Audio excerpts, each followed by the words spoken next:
Mateo, capítulo 10. El Evangelio según San Mateo, capítulo 10. Y vamos a leer los versículos 16 hasta el versículo 25 inclusive. Si gusta levantar su voz y unirse a la lectura de este pasaje, será de bendición para usted y para todos nosotros. Amén. Veamos qué dice el Espíritu a la iglesia y estemos atentos para oír como tenemos que oír y discernir la palabra de Dios y lo que Dios quiere enseñarnos en esta oportunidad. Entonces esté preparado porque algo lindo va a hacer el Señor. Y vamos a entender la palabra de Dios. Muy bien, vamos juntos a partir del versículo 16. He aquí, yo os envío como ovejas en medio de lobos. Sed pues prudentes como serpientes y sencillos como palomas. Y guardaos de los hombres, porque os entregarán a los concilios y en sus sinagogas os azotarán. Y aun ante gobernadores y reyes seréis llevados por causa de mí, para testimonio a ellos y a los gentiles.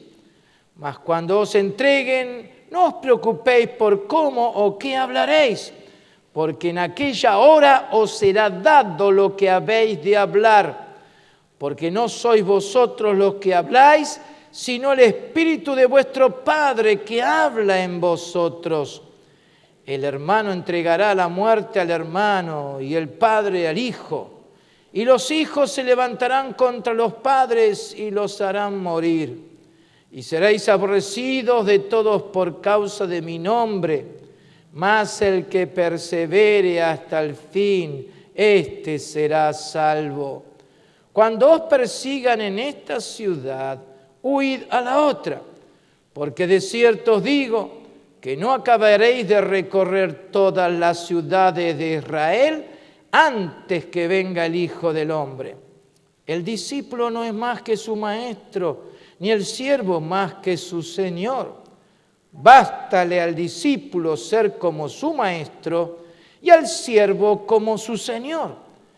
Si al padre de familia llamaron Belzebú, cuánto más a los de su casa. ¿Cuántos dicen gloria a Dios? ¿Cuántos dicen gloria a Dios por esta palabra? Bendiga con un fuerte aplauso a Jesús por esta palabra que Él nos da.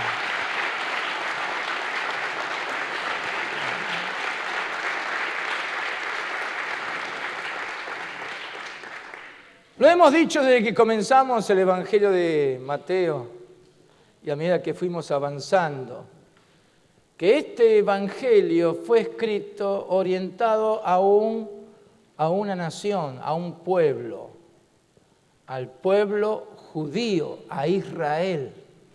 Entonces el Espíritu Santo guió a Mateo y él sabía cuál era el destinatario de este Evangelio, nada menos que Israel. Por eso, cuando uno entra a leer los pasajes que tenemos aquí, lo que hemos leído hasta ahora y hemos compartido, hemos sido tan bendecidos, tan enriquecidos con esta palabra, estos versículos que hemos leído, más que ningunos otros, están referidos al pueblo de Israel. Ahora, leyéndolo, uno se hace muchas preguntas, seguro, cuando usted leyó ahora y escuchó, seguro que hay preguntas, ¿cómo es esto? ¿De qué está hablando Jesús? ¿Qué está queriendo decir el Señor? Entonces vamos a tener que destinar unos minutos ahora al comienzo para poder captar por qué Mateo escribió lo que escribió. ¿Y qué quería decir? ¿Y qué quiere decir este pasaje? Entonces, una de las cosas que tenemos que entender es que tenemos que saber ubicarnos en los tiempos, saber que Dios, este pasaje y esta parte trata de un tiempo específico, porque si no se puede caer en errores doctrinales inclusive, y decir lo que no quiere decir la palabra. Entonces, la primera cosa que vamos a hacer es ubicarnos en los tiempos y por qué Jesús tuvo que decirle esto a sus discípulos. Porque fíjense, el capítulo 10 comienza diciendo que el Señor llamó a sus 12 discípulos y les dio autoridad. ¡Qué tremendo! Está hablando de 12 discípulos que Jesús escogió y les dio autoridad. Cuando fuimos al versículo 5 en adelante, dice que los envió y les dio instrucción. Entonces estos discípulos tuvieron instrucciones de parte de Dios. ¿Qué tenían que hacer? Nunca el Señor dice, andá y arreglátelas. No, el Señor sabía qué decirle y cómo instruir a sus discípulos. Y mucho de esto lo aplicamos a nuestros tiempos. Pero tenemos que saber en primer lugar que Jesús le dijo a estos discípulos en ese periodo de la historia de Israel. Y ahora cuando llegamos al versículo 16, fíjense que el Señor le dice que ahora los envía como a ovejas. Enseguida vamos a ver lo que Jesús quiso decir con esas palabras.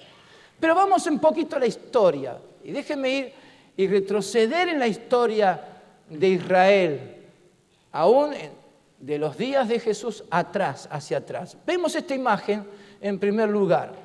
¿Por qué? Porque necesitamos remitirnos a la palabra profética.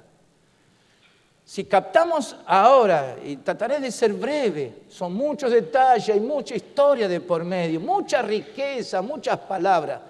Pero si me permiten, y podría ir más atrás todavía, pero no, vamos a Isaías.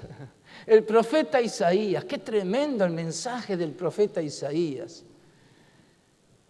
700 años antes, trate de ubicarse un poquitito, 700 años antes de Jesús. El profeta Isaías profetiza de lo que iba a acontecer en el futuro de Israel, lo más inmediato y lo más lejano. Lo más lejano era lo que está en el 53 de Isaías, cuando el Hijo iba a morir en la cruz. Profetizó 700 años antes acerca de Jesús. Pero en todo ese contexto, desde el capítulo 40 de Isaías hasta el capítulo 66, hay un solo mensaje: tiempo de restauración. Tiempo de restauración de Sión. Y eso significaba que había consuelo de Dios. Así comienza el capítulo 40 de Isaías. Consolaos, consolaos, pueblo mío, dice el Señor. ¡Uy, los cambios que se producen! Tremendo todo lo que va describiendo el profeta. Entonces ese gran mensaje de Isaías es lo que estaba muy presente en el pueblo de Israel. Especialmente, y ahí con un círculo rojo marcamos lo que aconteció y que fue profetizado. Que Sión iba a sufrir. ¿Por qué? Porque Jerusalén sería destruida. El templo totalmente destruido. Ahí sería el fin del reino teocrático de Israel, la monarquía hebrea. El último rey, porque hasta hoy no hay rey en Israel. El último rey fue llevado a Babilonia, cautivo, como el pueblo fue llevado cautivo. Muchos de los que pudieron sobrevivir en ese tiempo de lucha, de batalla, de guerra. Entonces, fíjense, más de 100 años antes, ya Isaías habló de lo que iba a acontecer. Pero en medio del sufrimiento y dolor, porque ya no hubo más rey, la gloria se había ido de Israel. Hay un mensaje de restauración. ¿Por qué? Porque Dios dice que iba a levantar un rey. No iba a ser del imperio babilónico, que fue el que destruyó Jerusalén Y cambió la historia en el mundo. ¿Por qué? Porque a partir de ahí se levantó lo que Dios llamó gobierno humano. Dios iba a tratar a través de ellos. Pero el mensaje profético del profeta es que Dios iba a levantar y lo llama por nombre. Por nombre. Más de 150 años antes lo llama por nombre, Ciro. Eso lo puede usted ver al final del capítulo 44 de Isaías y capítulo 45, mi pastor. ¿Por qué? Porque Ciro iba a hacer todo lo que Dios quería. Porque Dios había decretado restaurar Sión. Y por eso ahí usted lo tienen en el 538, Ciro decreta, el rey del imperio medo-persa, que Israel tenía que volver a su tierra. ¿Y qué tenían que hacer? Levantar casa a Dios, la casa que había sido destruida, el templo que había sido destruido. ¿Y por qué? Porque era tiempo de restaurar Sión. Y el mensaje del profeta, usted lo tiene aquí, en el 700, todo ese mensaje profético, cuando el profeta mismo dice, por amor de Sión no callaré, por amor de Jerusalén no descansaré, dice Dios, hasta que salga como resplandor su justicia y su salvación, se encienda como una antorcha. Tremendo mensaje del profeta. ¿Y qué demandaba el Señor de Israel? Lo tenemos ahí en Isaías 61. ¡Levántate! ¡Resplandece! Porque hasta ese momento allá en cautividad era tristeza, dolor y llanto. Porque se quedaron sin su tierra, sin su Jerusalén, cautivos. Pero el Señor dice, si yo restauro Sión, levántate y resplandece. ¿Por qué? Porque ha venido tu luz y la gloria de Jehová ha nacido sobre ti. Ese es el mensaje profético. Y Dios lo cumplió. El pueblo de Israel volvió a su tierra. Pero ¿qué pasó? Las presiones de los enemigos fue tan grande que se olvidaron de lo que tenían que hacer. Y en vez de edificar la casa, comenzaron a edificar sus casas personales. Casas artesanales. O sea que ellos con sus manos estaban trabajando y trabajando para edificar sus casitas. Pero ¿qué pasó con la casa de Dios? Se olvidaron. ¿Y qué significó eso? Que fueron en contra de la voluntad de Dios. Que se rebelaron, desobedecieron. Entonces el Señor quitó su mano de bendición sobre ellos. Por eso levantó un profeta como Ageo y Zacarías. Y Ageo tuvo que decirles, lo que está pasando entre ustedes, esto no es casualidad. Esto es por culpa de la desobediencia, porque se han olvidado de Sión. ¿Y qué hizo Dios? Les envió la sequía, el viento solano. Todo eso lo hemos mencionado en la oración de Salomón. Oh, hubo una gran pérdida, no podían cosechar, ni tampoco sembrar suficiente. Y las cosas iban mal. No era cosa del diablo. Era Dios que les había sacado su mano de bendición. Cuando el profeta Ageo y Zacarías, los dos profetas profetizaron, entonces el pueblo reaccionó y se dieron cuenta del pecado. ¿Y qué hicieron? Se pusieron a trabajar, a edificar el templo de Dios. Y a los 2 años, el profeta Zacarías lanza una palabra de bendición al pueblo. Y como diciendo, ¿saben por qué? Ahora ustedes comenzaron a edificar y Dios los prosperó.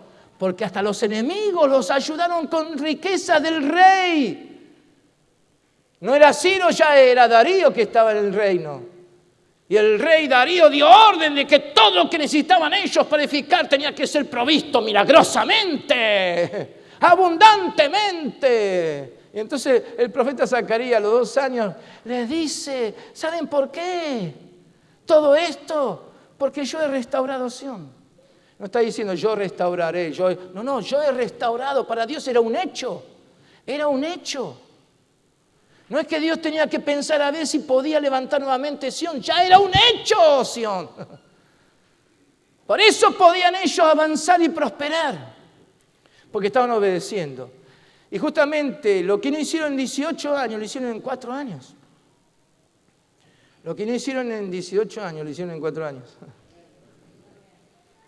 Y completaron la obra de la reedificación del templo de Dios. ¿Por qué? Porque tenía que ver con Sión. Ahora, ¿cómo es el corazón del hombre? La historia continuó y otra vez el pueblo de Israel desoyó la voz de Dios, entraron en grandes conflictos, hay toda una historia ahí metida. Los sacerdotes se olvidaron de sus funciones, el templo comenzó a decaer y el pueblo comenzó a olvidarse de Dios.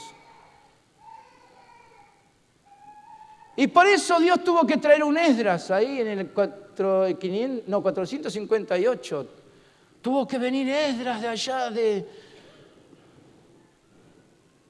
reino, del imperio, para restaurar y restablecer el orden en Israel, los sacerdotes ponerlos en su lugar.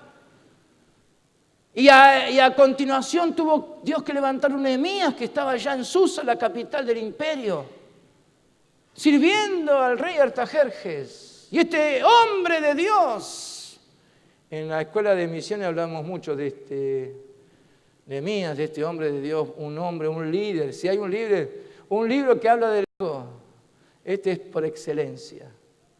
¿Por qué? Porque Nehemías vino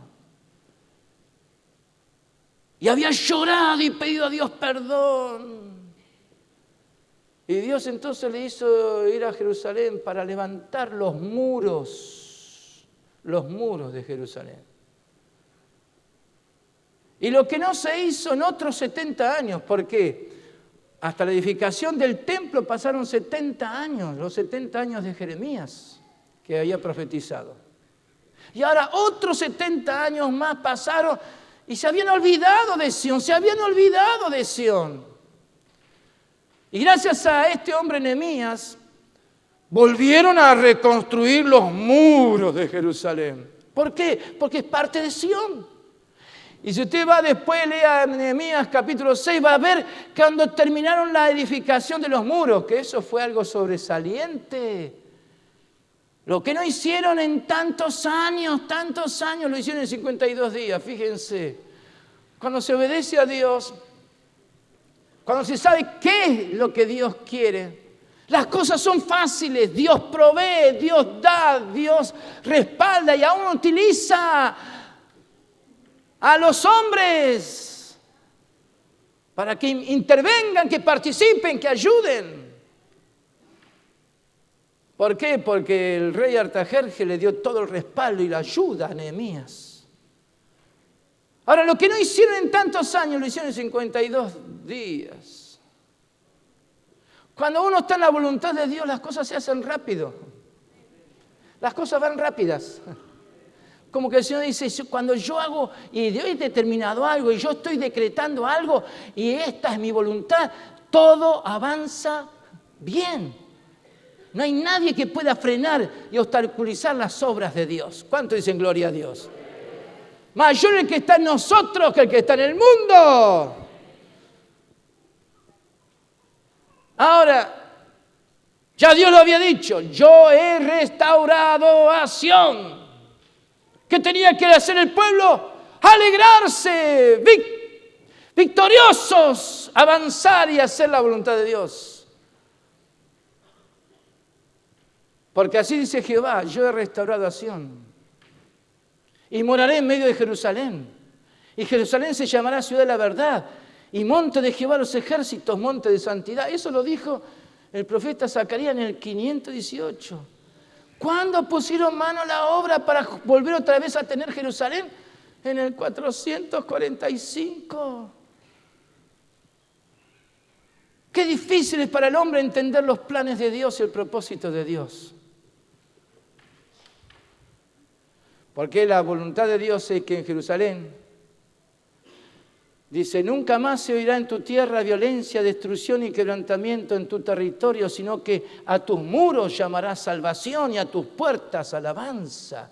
Para eso Dios quería Jerusalén. Que sea un llamado a la vida, a la salvación y las puertas de esa ciudad. Alabanza, que se oyera la alabanza a Dios. Hasta que Nehemías no entró y llevó a cabo esta operación, toda la ruina, destrucción y las puertas quemadas a fuego, todo para mal. Pero cuando uno entra en la voluntad de Dios, las cosas, como dije recién, son fáciles y Dios lleva a cabo su buena obra. Ahora, este es el contexto de lo que sucedió 400 años después, más de 400 años después de la última fecha que estamos fijando. Pero el profeta Malaquías, que fue el último profeta, alrededor del 400, profetizó que Israel otra vez se había vuelto atrás. Y usted puede leer el profeta Malaquías, donde los sacerdotes decían, ¿en qué nos amaste? ¡Qué fastidio es servirte! Por demás es hacer las cosas como tú dices. Y todo Malaquías les habla que ese no es el camino, no es la manera, no era lo que Dios quería de ellos. Pero esa fue la respuesta del pueblo de Israel. Entonces, ahora esta otra imagen que vamos a ver, nos habla entonces el tiempo de Israel en los días de Jesús.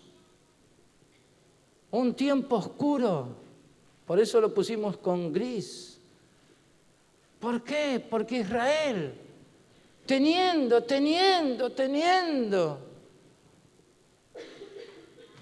de parte de Dios una palabra tan clara de restauración de Sión, eso significaba del pueblo de Israel con su ciudad, su templo, el reino, la gloria de Dios. El pueblo de Israel estaba totalmente cerrado a Jesús. Que Jesús era el cumplimiento perfecto y exacto de lo que es Sión. Por eso en Juan, el Evangelio de Juan, capítulo 1, dice que Jesús vino a lo suyo, a lo que le pertenecía a Jesús. Y lo suyo, la gente, los judíos, lo rechazaron. Lo rechazaron. Y hasta quisieron matarlo. Y dijeron, ¿quién te crees que sos? Porque Jesús vino y de él dieron testimonio. Juan, el Bautista, dijo, este es el Cristo, este es el Cordero de Dios que quita el pecado del mundo. Y ellos no quisieron saber nada con eso. ¿Qué clase de Mesías es este? Lo rechazaron a Jesús como Mesías. Pero Jesús sabía para qué había venido. Porque Dios iba a hacer justicia. Esa es Sión, la justicia de Dios en Cristo, donde Dios iba a juzgar el pecado de todo el mundo. Y iba a haber salvación, redención, vida eterna. Pero Israel, ¿qué pasó con Israel? Lo rechazaron. Y por eso cuando Jesús llamó a sus discípulos, y ahí vamos entendiendo este pasaje que hemos leído, Jesús dijo, miren, si al padre de familia lo han llamado Belcebú, ¿qué va a pasar con los de la casa? Los que están conmigo, los que me siguen, los que me están reconociendo como Mesías. Entonces los preparó para decirle, miren, ustedes son mis discípulos, pero sepan que la situación es crítica, que la situación es difícil, los van a perseguir, y por eso se dice que todos los apóstoles terminaron siendo mártires porque los mataron a todos. Ahora, hay que estar entonces, hay que entender este pasaje que es, Jesús va a estar describiendo lo que iba a pasar con ellos. Entonces, este pasaje que hemos leído, tenemos que saber que era para ese tiempo, ¿Por qué? Porque Israel reaccionó en contra de Sión. Porque Israel no le creyó a Dios. Aunque tuvieron evidencias de los milagros, los prodigios, Dios los libró de ser exterminados en el tiempo de Esther.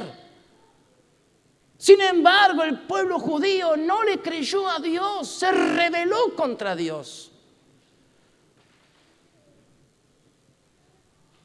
Teniendo ese respaldo de una palabra firme de que Dios había restaurado ya a Sión. Lo que tenían que hacer ellos, levantarse, alegrarse, reconocer con júbilo la venida del Mesías. Era lo menos ir a por a ellos. Pero sin embargo, fue un tiempo muy difícil, muy difícil. ¿Y qué le dice el Señor? Yo los envío como a ovejas en medio de lobos. Las ovejas. ¿Qué son las ovejas? Las ovejas es la hembra y el carnero es el macho, para que entendamos. Entonces la oveja representa lo frágil, lo que habla de cuerpo. Y las ovejas son muy interesantes. Necesitan ser guiadas, dirigidas, porque se dice que las ovejas no tienen sentido de orientación, fácilmente se pierden. Por eso tiene que haber alguien que las pastoree, las guíe, las dirija. Y por eso Jesús dijo, yo soy el buen pastor, mi vida doy por las ovejas. Entonces, estos discípulos, está diciendo Jesús, ustedes son mis ovejas. Los mando como a ovejas, pero en medio de lobos. ¿Y quiénes son los lobos? Los lobos fueron esas ovejas del pueblo de Israel que se transformaron en lobos. Para Dios, Él siempre había buscado de pastorear a Israel, pastorearlas como a ovejas, como a ovejas, como a ovejas. ¿Pero qué se transformaron? Cosa que es antinatural. De ovejas pasaron a ser lobos. Y por eso cuando uno va a los evangelios, encuentra un pueblo enfurecido, con odio, violento, dispuestos a cualquier cosa, como lo describe Jesús en estos versículos, dispuestos aún a matar a sus hijos, a sus padres, entregarlos en la sinagoga y hacer cualquier cosa en contra de Jesús. Sión siempre levanta una reacción en contra por parte de los que no creen, de los desobedientes. Y ese es el peligro, que aquellos que se cierran a Sión se transformen de ovejas en lobos. Hola. ¿Se entiende? ¿Quiénes son las ovejas? Los que oyen la voz del pastor. Los que oyen la voz del Señor. Y cuando se oye la voz de Dios, algo sucede siempre. Eso es maravilloso. Los ojos se abren. Esa es la sanidad que Jesús vino a hacer. Abrir los ojos de los ciegos, porque el pueblo ciego estaba. Cuando se oye la voz de Dios, se ve conforme a cómo Dios ve las cosas. Y ahí entonces salen palabras que habilitan las obras del Padre. Eso es lo que tenían que hacer los apóstoles, los enviados de Jesús.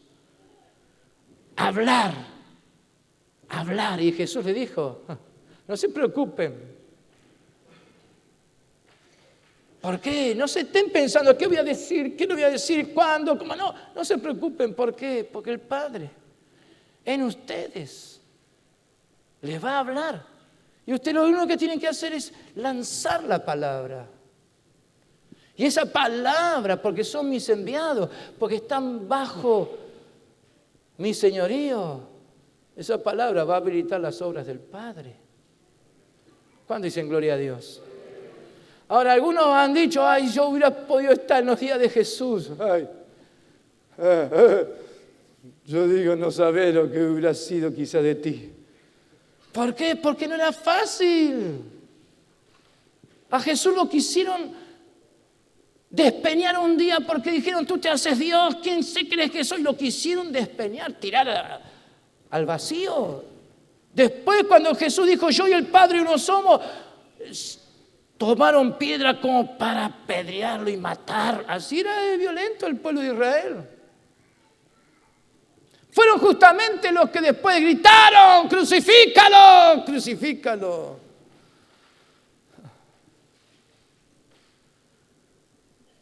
Sion despierta reacción. Y no versión es estar desenfocados, desalineados, no están alineados con Dios.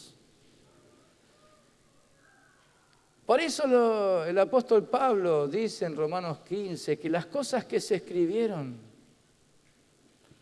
está hablando de las Escrituras, para nuestra enseñanza se escribieron, a fin de que por la paciencia y la consolación de las Escrituras tengamos esperanza. La esperanza es resultado de la palabra. Y la palabra justamente nos viene a traer entendimiento de cómo Dios opera y qué es lo que Dios quiere hacer. Por eso presta atención a este mensaje. ¿Por qué? Porque entonces vas a entender el sentido de tu salvación, de tu vida. No estás aquí porque sí nomás, porque el aire es gratis, sino porque Dios tiene un propósito y quiere llevarlo a cabo. Pero tiene que ver con la palabra profética más segura, la cual hacemos bien estar atentos como una antorcha que alumbra en lugar oscuro. ¿Cuántos dicen gloria a Dios? Dale un fuerte aplauso a Jesús. Claro que sí.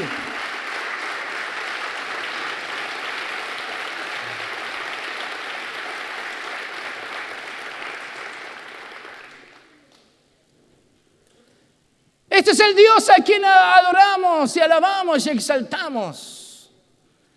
Que no nos deja librados a las circunstancias, a la suerte, como otros dicen. Tenemos algo y estamos firmes en el camino del Señor. Hay un secreto entonces en estos versículos que hemos leído. Os será dado lo que habéis de hablar. Porque no sois vosotros los que habláis, sino el Espíritu de vuestro Padre que habla en vosotros. Eso es lo que le dijo Jesús a los discípulos, a los apóstoles. Y yo los envío es porque yo sé lo que va a pasar con ustedes. Va a haber dificultades, va a haber problemas, va a haber mucha violencia, pero sepan que el Espíritu de mi Padre va a estar en ustedes y van a saber qué decir. Ahora Jesús es lo que les enseñó a sus discípulos de lo que iba a acontecer después de la cruz. Por eso yo quiero que vengan conmigo rápidamente a Juan. Juan, capítulo 14, el Evangelio de Juan. Porque el Evangelio está dirigido a la iglesia. Una realidad después de la cruz. Es lo que vivimos nosotros como iglesia. Y fíjense ahí en Juan capítulo 14, versículo 16. Dijo Jesús, yo rogaré al Padre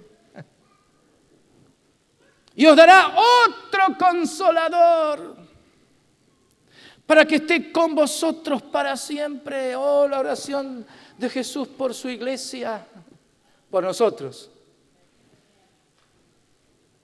Este consolador, el Espíritu de verdad, el Espíritu de verdad. Todo lo que no es verdad es mentira.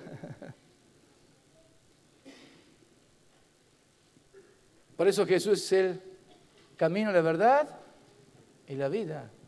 El Espíritu de verdad, al cual el mundo no puede recibir en su realidad humana, como pecadores, desobedientes, rebeldes. Porque no le ve ni le conoce, pero vosotros, y está hablando de la iglesia, está hablando de nosotros, pero vosotros le conocéis, porque mora con vosotros, y eso está diciendo Jesús lo que iba a acontecer después de la cruz, y estará metido dentro de Por eso la profecía, volvemos siempre a repetir lo que Dios dijo, les daré un corazón nuevo y les meteré mi espíritu ahí. Tenemos un nuevo corazón, hemos nacido de nuevo, hemos reconocido que Jesús es nuestro Señor. Entonces tenemos el espíritu del Señor en nosotros.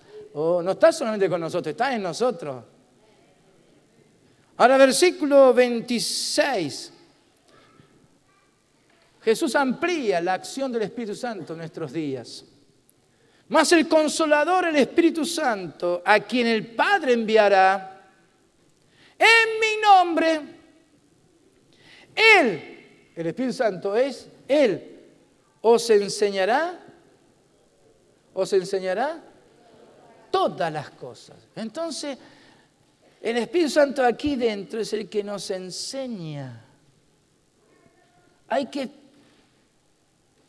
alejar todos los ruidos, todas las voces extrañas de fuera, de dentro. No hay que oírse a sí mismo. Hay que prestar atención a la voz del Espíritu. El nuevo pacto en nosotros, la palabra está escrita en nuestros corazones. Hay que prestar atención, hay que saber estar en quietud para oír al Espíritu que nos enseña. ¿Y qué más dijo Jesús? Él os enseñará todas las cosas y os recordará. ¿Y os recordará? Todo lo que yo os he dicho. O sea, las palabras. Mis palabras son espíritu y son vida, dijo Jesús. Entonces recordar las palabras de Jesús, eso es lo que fortalece, nos afirma, nos establece, nos hace andar en la verdad, nos apartamos de la doctrina, no cometemos errores. ¿Por qué? Porque somos enseñados por Él. Pero aquel que no oye es vulnerable. El diablo hace con él lo que quiere, la carne hace con él lo que quiere.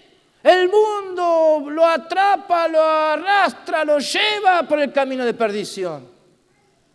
Por eso Jesús nos da la salida.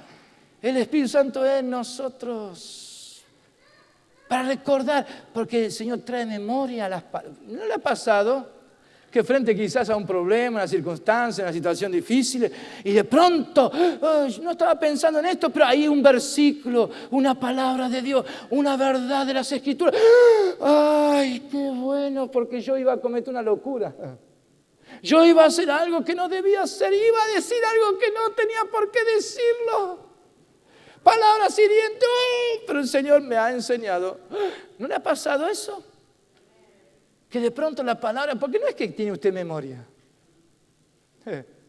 es porque el Espíritu Santo le está haciendo recordar, está haciendo que surja, que vaya a la superficie para que sepamos lo que Jesús dijo. Entonces la sana doctrina de Jesús es la que opera en nosotros. Algo más en el capítulo 15 de Juan, la otra página, 15:26. Pero cuando venga el Consolador, a quien yo os enviaré del Padre, una acción en común, Padre e Hijo, a quien yo os enviaré del Padre el Espíritu de verdad, el cual procede del Padre, Él dará testimonio acerca de mí. Entonces, la acción del Espíritu Santo, présteme atención a esto, eso es importante. El Espíritu en nosotros que vino del Padre. Es para dar testimonio de Jesús. Dar testimonio de Jesús. Él. Ahora, qué lindo que estemos en los zapatos del Señor. Él en nosotros y nosotros en Él. Esa es la verdadera unidad. No es que estamos fuera y señalando Él. No. Él en nosotros. Eso es lo que hace el Espíritu Santo. Da testimonio de que estamos en Él. Y que Él está en nosotros. Esa es la verdadera unidad.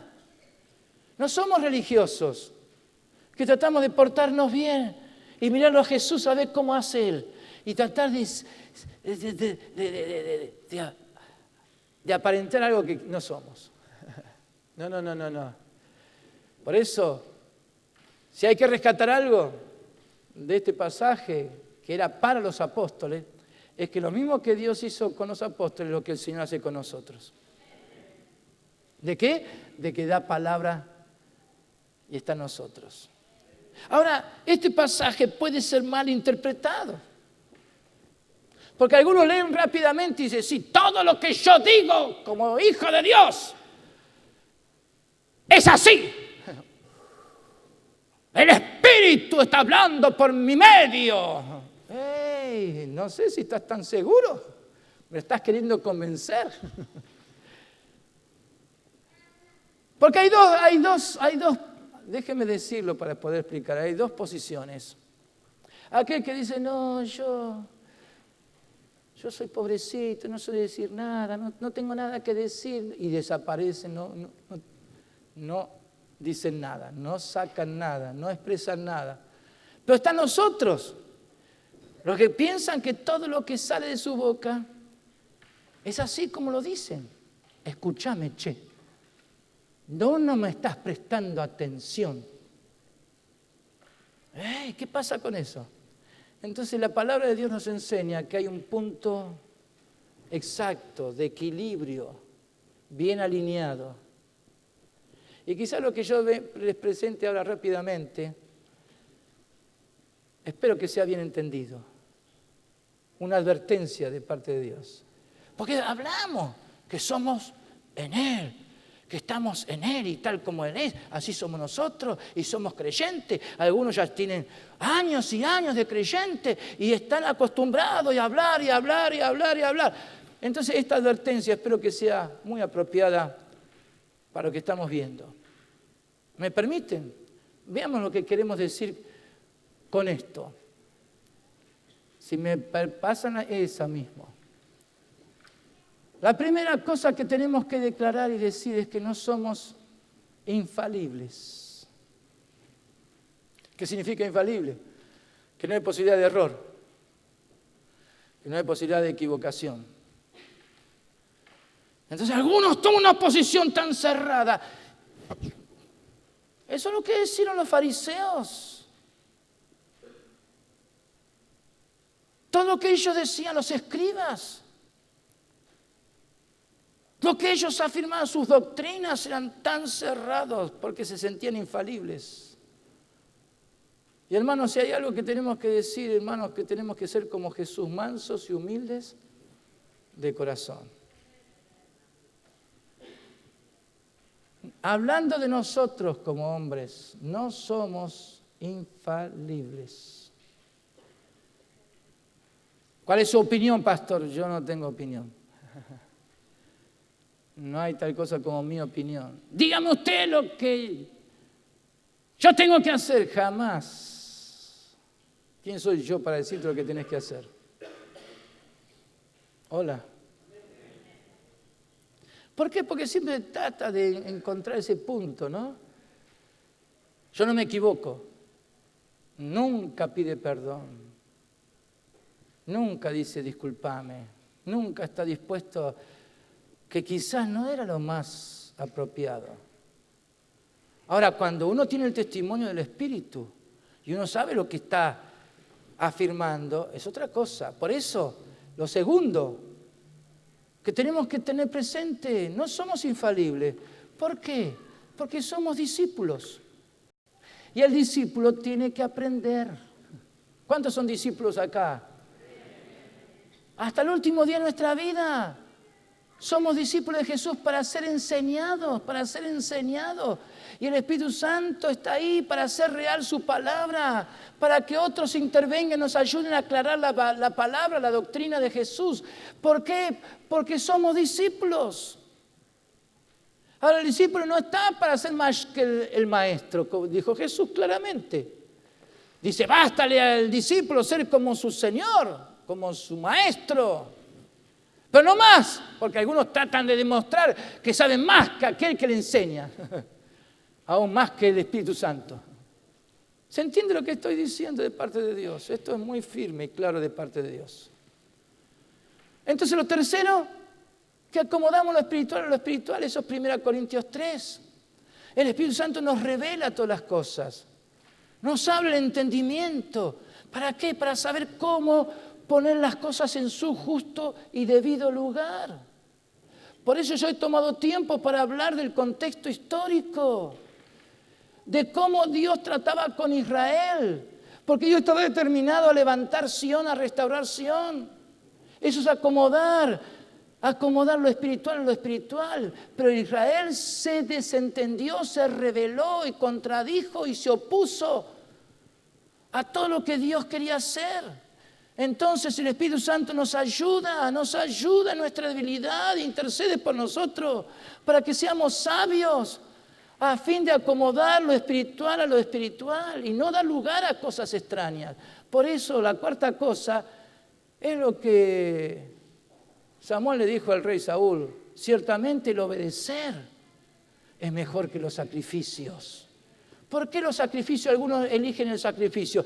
Pues porque yo lo hice, yo hice todo el esfuerzo, yo me esforcé totalmente y perdí a uno que era mío. ¿Qué es eso? Ciertamente el obedecer es mejor que los... ¿Por qué el obedecer? Y justamente porque estamos aprendiendo a acomodar lo espiritual a lo espiritual. ¿Por qué? Porque somos discípulos, porque no somos infalibles. Hola. La quinta cosa, ¿qué dice? Que refrenamos nuestra lengua del mal. ¿Quién lo dijo? ¿Quién levantó esa porción de las Escrituras? Pedro. ¿Por qué? Porque a ese Pedro, a quien Jesús le dijo: bienaventurado sos, Pedro. Cuando Pedro dijo: tú eres el Cristo, el Hijo del Dios viviente, Jesús le dijo: Pedro, bienaventurado sos. ¿Por qué? Porque esto no te lo enseñó carne ni sangre, sino mi Padre que está en los cielos. Ahora, ese Pedro, que no era infalible, Jesús tuvo que reprender al diablo.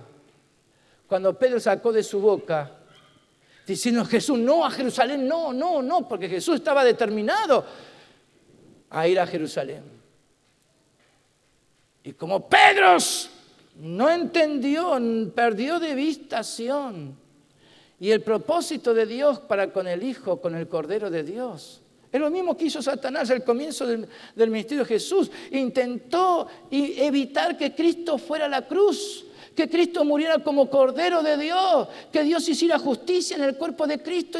Y Pedro, el infalible, no, el falible, quien en un momento lanzó una palabra que Jesús aprobó, diciendo: sobre esta palabra, esta confesión de fe, yo edificaré mi iglesia, y le reveló la grandeza de la iglesia de Jesús. Pero después Jesús tuvo que reprender al diablo. ¿Por qué? Porque Pedro perdió de vista el propósito de Dios para con Jesús. Perdió de vista a Sión. Por eso cuando Jesús fue tomado preso, habiendo Pedro tratado de defenderlo, pero lo vio de pronto Pedro a Jesús, que lo llevaron como cordero al matadero. Y él esperaba que él fuera libertador, que esperaba que sacara al imperio romano de su tierra y que le ocupara el trono en Jerusalén. Y no, todo lo contrario, porque Jesús estaba fuera de sus pensamientos, de sus intenciones, de sus deseos, de sus sueños, de sus aspiraciones. Jesús se le había descorrido del lugar. Por eso dice que Pedro, cuando le dijeron: tú eres uno de ellos, de los discípulos de Jesús, dijo: no, yo no. 3 veces negó a Jesús. Y en la última hasta maldijo: yo no tengo nada que ver con... Claro que él se sintió que no tiene nada que ver con ese Jesús, porque no encajaba en sus pensamientos, no encajaba en sus ideas. Porque Pedro había perdido de vista Sión. Por eso el mismo Pedro, más tarde, él había aprendido la lección. Entonces él dice: refrene todo creyente, refrene su lengua del mal, refrene. ¿Por qué? Porque no somos infalibles. Y si uno pierde de vista el propósito de Dios, si uno no oye al Espíritu enseñándole y trayendo memoria todo lo que es de Él, eso es temor de Dios. Habla, Espíritu Santo, habla. Hazme entender lo que no entiendo. Entonces ahí hay que refrenar la lengua para decir lo que uno piensa y cree. Yo no creo en eso, yo creo lo otro. ¿Y quién sos para juzgar de esa manera? No estoy de acuerdo. Parece que es más fácil decir no estoy de acuerdo que decir estamos juntos en esto. Vamos para adelante en el propósito de Dios. Por eso, Santiago, en su epístola, el apóstol Santiago, escribe que tenemos que pedir sabiduría de lo alto, para no ser como creyentes que van como las ondas del mar, un día bien, otro día no tan bien.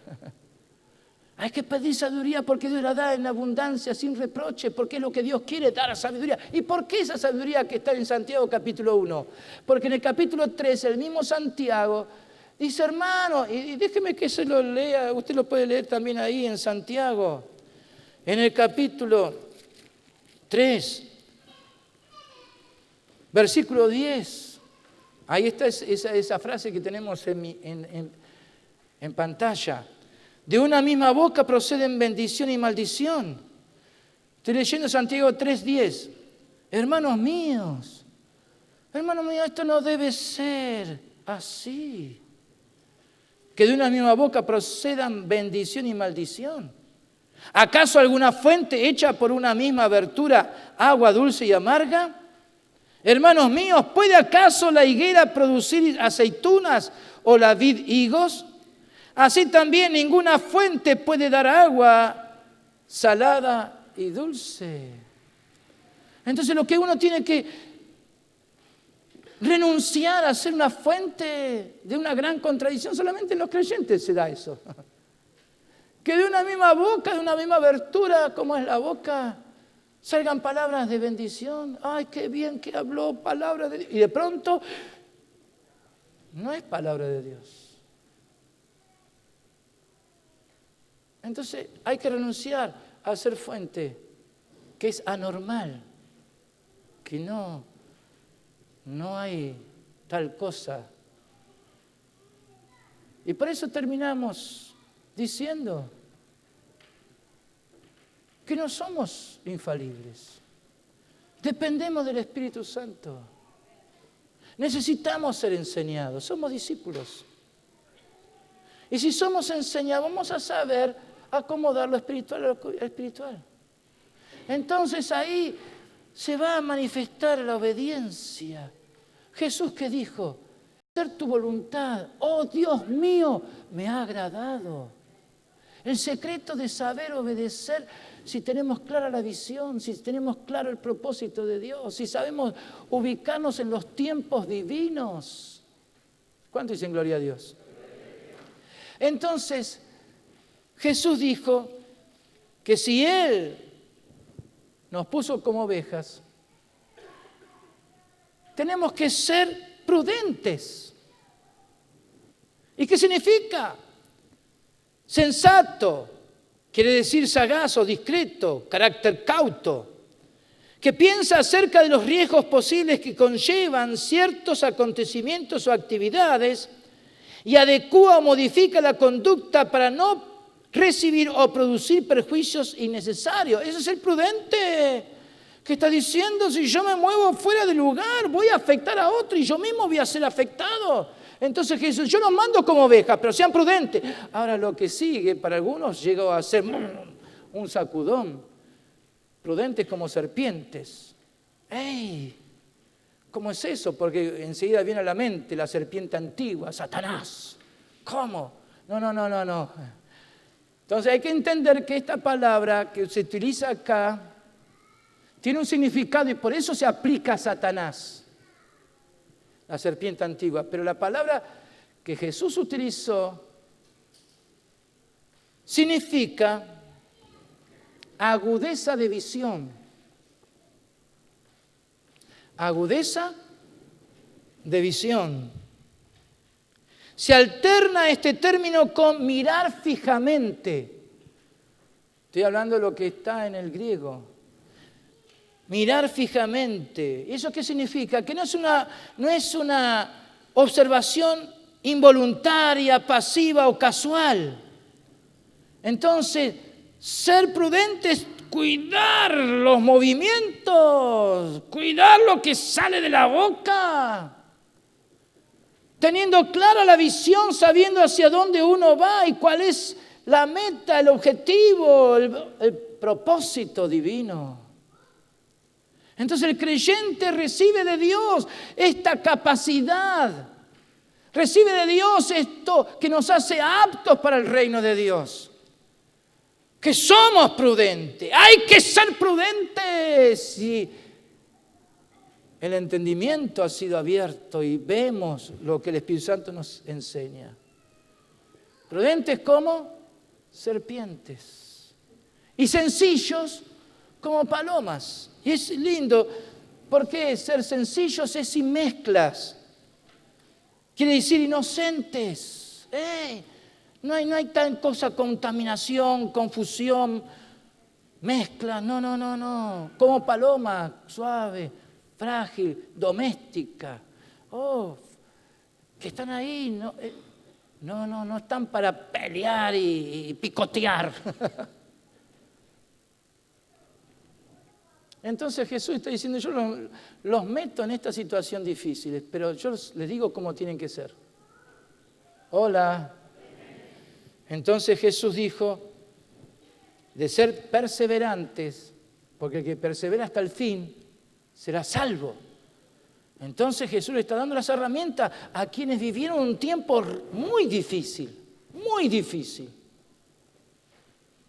Pero los recursos de Dios son tan grandes que somos más que vencedores. Amén. Si Dios lo hizo con los apóstoles en una circunstancia semejante, ¿cuánto más con nosotros? ¿Por qué? Y ahora sí, vamos a esta otra imagen, donde tenemos que entender lo siguiente, que la muerte de Jesús tuvo una resurrección. Jesús murió, sí Señor, porque Dios juzgó el pecado en su cuerpo, mas el Padre lo resucitó victorioso. Y no solamente lo resucitó, sino que lo exaltó para ser glorificado. ¿Cuánto dicen gloria a Dios? Tenemos un Cristo que ha sido glorificado y Dios el Padre le ha dado un nombre que es sobre todo nombre para que toda rodilla de los que están en la tierra se doblen delante de Él y reconozcan que Jesús es el Señor. El Señor es grande. Es quien vendrá a buscar a su iglesia al final de esta dispensación de la gracia. Porque ya no vivimos en la dispensación de la ley, sino que vivimos en la dispensación de la gracia. ¿Eso qué significa? Que el Cristo que fue rechazado y muerto es el Cristo que nos abrió un camino nuevo y vivo. Nos abrió un camino para vivir lo que significa Sión. Esto es importante, lo que dice la palabra. Esta es la orden que Dios dio. A ordenar que a los hijos de Sión, porque Jesús vino a implantar Sión, a los hijos de Sión se les dé ¿qué? ¿Se les dé? ¿En lugar de qué? De ceniza. Ceniza es que ya está todo terminado, no hay posibilidad de nada. Pero vivimos Sión. Entonces Dios dice, yo he ordenado algo a aquellos que son obedientes, a aquellos que viven mi evangelio del reino, a aquellos que ponen el reino de Dios en primer lugar. Yo les digo que yo ordené que se les dé gloria en lugar de ceniza. ¿Qué más? Óleo de gozo. ¿En lugar de qué? De luto. El óleo de gozo es lo contrario a luto, a muerte. Pero hay quienes viven a veces en un estado de luto, en un espíritu de desolación, de tristeza. Y Dios dice, no es lo que yo vine a hacer, para eso resucité y fui glorificado, fui para meter tensión, basta ya de ceniza, hay gloria para ti, basta ya de luto, hay óleo de gozo. Y lo tercero que falta, poner la raya abajo, ¿no? Subrayarlo. Manto de alegría. ¿En lugar de qué? De espíritu angustiado. ¿Cómo estás hoy? ¿Cómo crees que esté? ¿Crees que te cuente? ¿Cuánto hace que no te reís? Yo jamás. ¿Cómo voy a reír si estoy de luto? Estoy llorando. Porque las cosas se han terminado. He perdido todo. ¡Ey! No estás viviendo Sion. Y Dios te ha dicho que Él te metió en Sion para que vivas en plena victoria. ¿Por qué? Porque sos plantío de Jehová. Eres llamado árbol de justicia, plantío de Jehová para la gloria suya. Estamos arraigados en Jesús. Estamos arraigados en Jesús. ¡Aleluya! Estamos en los zapatos del Señor. ¡Hey!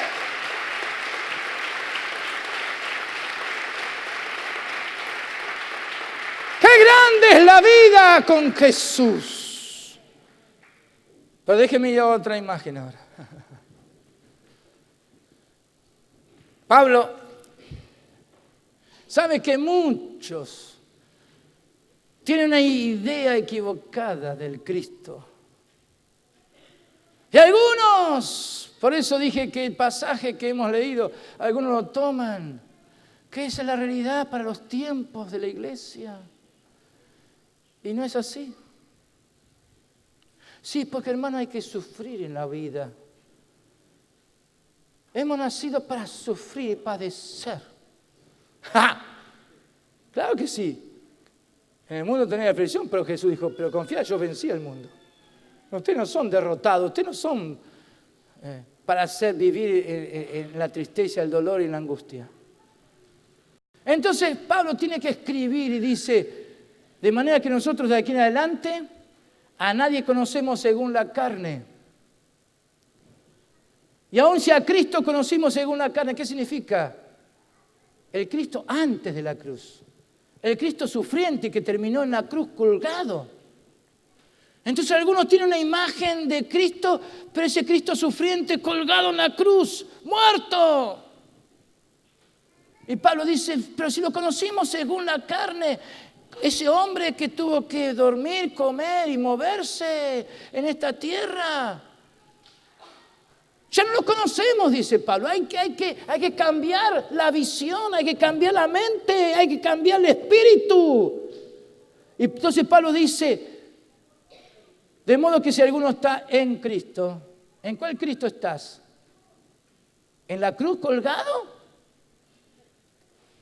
En Cristo, nueva criatura es, una nueva creación, y eso vino después de la cruz, en la resurrección y en la glorificación del Hijo. Eso es Sion, eso es Sion.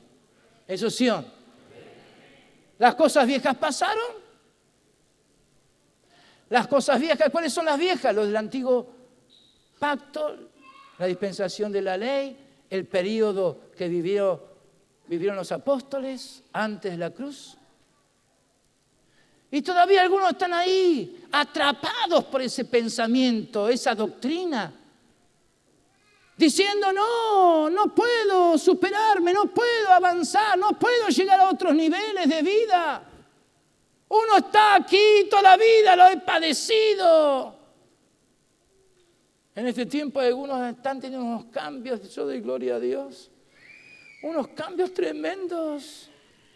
Algunos me han dicho, pastor, Dios me está cambiando mi manera de ser, de ver las cosas, hasta de vestirme. Mi posición. Eso hablamos mucho ahora, vamos a hablar eso en la Escuela de Misión, ya lo hemos hablado en el otro grupo. La posición del cristiano, la actitud de frente a la vida. Algunos han dicho, tengo hasta aquí pensamientos de pobre, miserable. Y el Señor dice, yo no te llamé para esto. Yo te llamé ¿para qué? Para llenarte de gloria, de gloria, de gloria. El óleo de gozo que habla del Espíritu Santo, sumergirte en esa bendición de Dios, una investidura que habla de alegría por lo que somos en Él. Entonces, Dios viene a hacer cambios. Entonces, ¿cuál es tu Cristo? Porque según la visión que tienes de tu Cristo, así vives.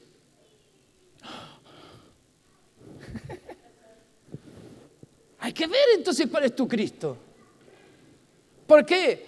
Porque si tu Cristo es el Cristo victorioso que se levantó de entre los muertos, esa es la experiencia de Juan, el apóstol Juan. Juan conocía muy bien al Cristo aquí en la tierra, porque reposaba hasta su cabeza en el pecho de Jesús. Sabía cómo palpitaba el corazón de Jesús y lo veía ahí, en su realidad humana. Pero cuando resucitó y Juan estaba en Patmos, de pronto se apareció Jesús y hizo una voz de trueno. ¿Quién es este? Y cuando quiso ver quién le hablaba, cayó como muerto porque era tan grande la gloria que había en Jesús. Una gloria, un resplandor de vida. Oh, las maravillas de Dios en todo Él. Y entonces, gracias a Jesús que le dio, lo fortaleció. ¿Por qué? Porque ahora Jesús quería abrir el entendimiento. Si a Cristo conocimos según la carne,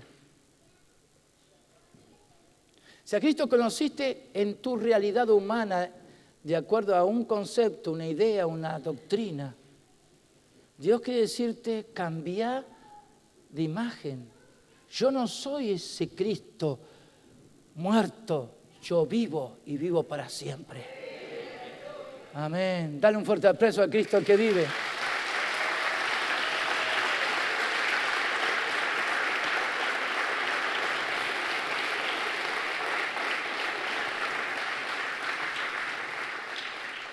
Por eso la iglesia es la que ha sido llamada. Los apóstoles fueron llamados en ese periodo que les tocó vivir, enviados a Israel. Eso está ahí, lo hemos leído. Pero la iglesia está siendo llamada a las naciones. Ahora, para Israel, por su rebeldía, dice la palabra que Israel es enemiga del Evangelio, porque se cerraron. Por amor a vosotros, a los gentiles. Y por eso la iglesia está siendo enviada a las naciones.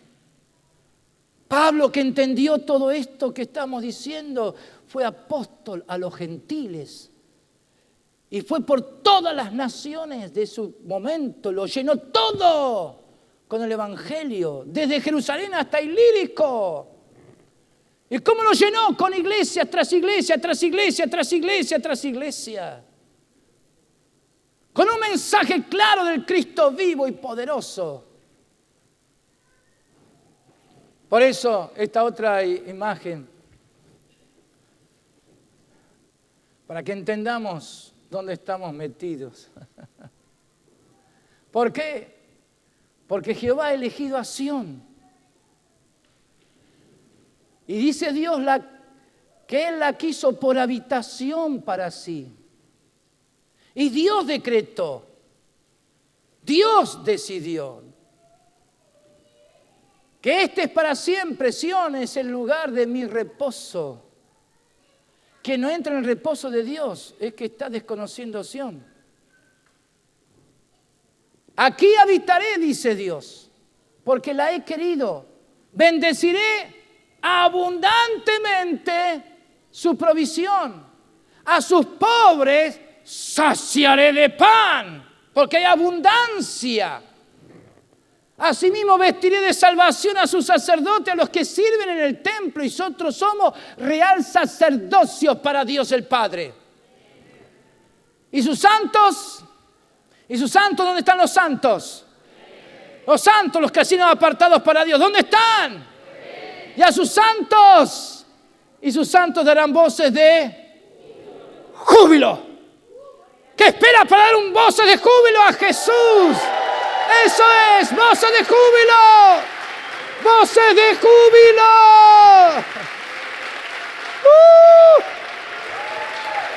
¡Aleluya!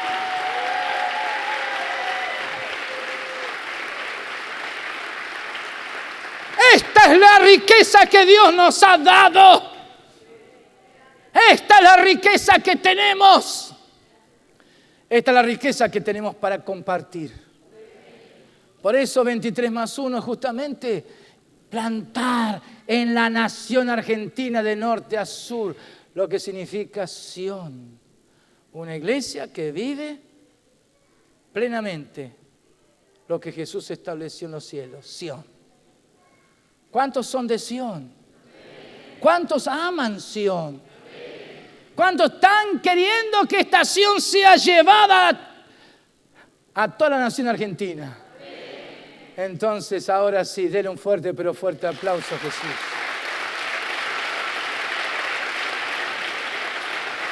¡Aleluya!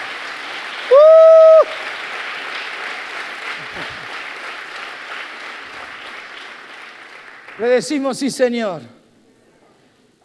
El hacer tu voluntad, oh Dios mío, nos ha agradado. Porque está escrito en el libro de la vida. Póngase de pie. Póngase de pie.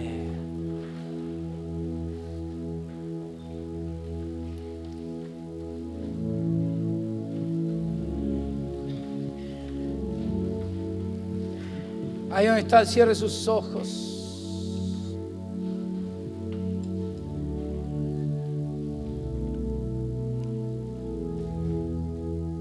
El Espíritu Santo está aquí.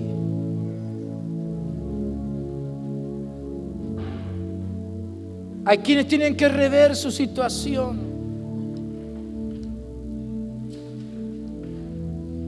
¿Dónde están?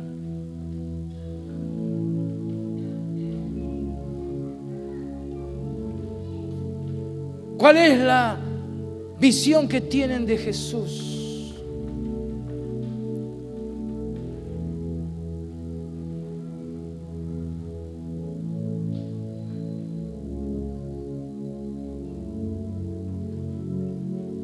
Hoy es el día de salvación. He aquí el Salvador está. Es el mensaje que tenemos. Que el Redentor, el Salvador viene y viene con recompensa, con pago y su obra delante de Él.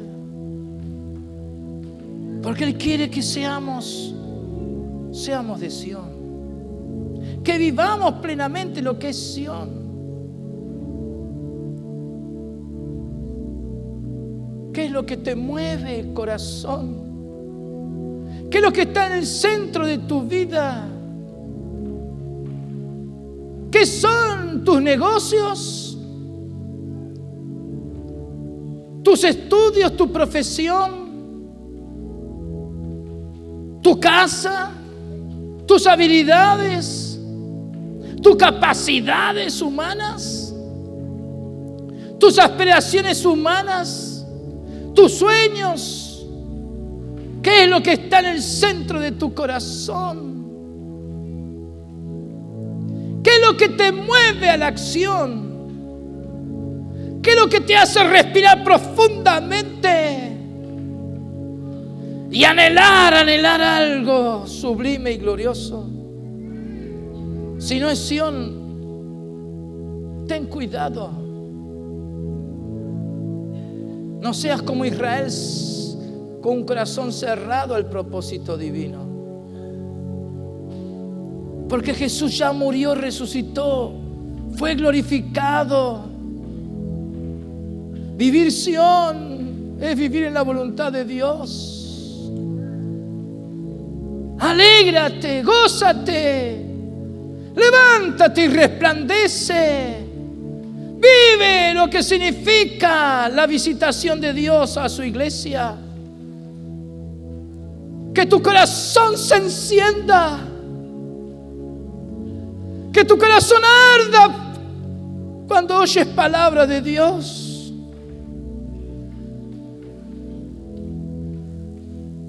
No tomes decisiones porque si no más. Aprende a oír al Espíritu Santo. Aprende a que el Espíritu Santo te indique, te señale el camino. No hagas las cosas por ti, solo, sola. No oigas voces extrañas, ajenas, mentirosas. No te oigas a ti mismo, ni siquiera eso, porque eso no te va a conducir a nada bueno. Hay quienes se oyen y hablan conforme a lo que se oyen. Refrena tu lengua del mal. Déjate enseñar. Y ahora sí. Dile, Señor, enséñame. Pida al Señor que su Espíritu Santo esté obrando en ti. Deja que el Señor te comience a revelar lo que es significación. Permite que el Espíritu Santo te indique lo glorioso, lo maravilloso. Es vivir en completa libertad. Permite que el Espíritu Santo te abra los ojos para ver. Pero ver la gloria de Dios, ver la mansedumbre y misericordia del Señor para contigo. No rechaces la voz de Dios. Comienza a alabar a Dios. Comienza todos aquí. Comiencen a hablar en lenguas. Deje que el Espíritu Santo interceda por ustedes. Ahora. Todos. Dejen que el Espíritu Santo interceda ahora con gemidos indecibles.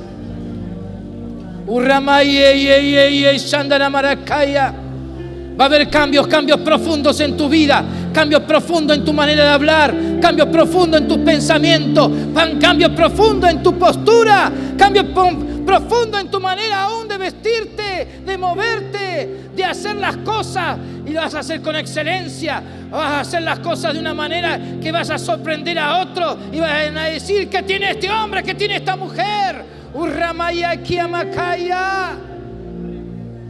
Más. Deja que el Espíritu Santo ahora opere en ti cambios. Ahora. Abre tus labios conforme a la palabra.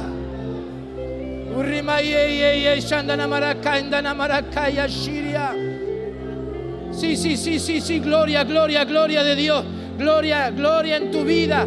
Dios te da gloria. Dios te da óleo de gozo. Dios te da manto de alegría.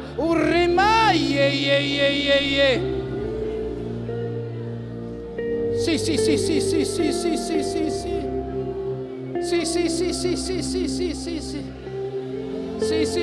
Espíritu Santo, ahora. Solo tu Espíritu Santo lo puede hacer. Oh. Sí.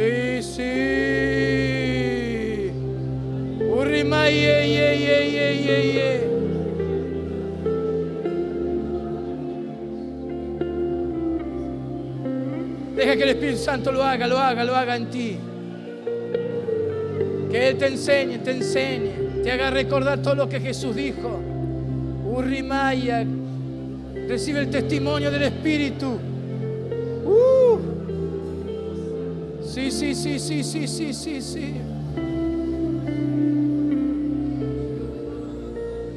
Urrimaya, Urrimaya, Sindiri Marakaya.